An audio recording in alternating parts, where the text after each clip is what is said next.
How do you see the recycling rates for catalytic converters in this current price environment?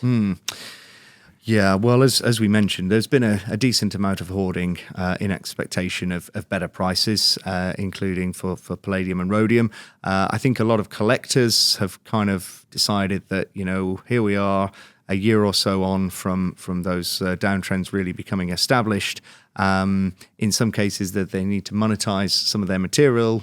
It's not a bad time to do so because there may be further downside to come. Especially if you have a longer look back to where PGM pricing was Absolutely. a decade ago. Yeah, completely. I think, increasingly we see the last 3 or 4 year period as being really exceptional for many reasons. We had the COVID crisis, we had the chip shortage, we had some sustained deficits, particularly in Palladium and Rhodium. And, those really were exceptional times. You look at those price levels from that period.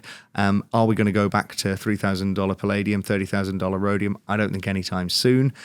So I think that realization now that we're in the new normal is forcing some collectors to put material back into the market. And some have just continued to do so over time as they've been buying new autocatalyst scrap and then putting that material that's been on the shelf for a while back through the chain. So there is a degree of hoarding that's still apparent, but I think mobilizing more material, and as we see greater end-of-life scrap over the longer term, and not just from the autocatalyst industry, but also from chemical catalysts and pharmaceutical catalysts, that coming back into circulation as well.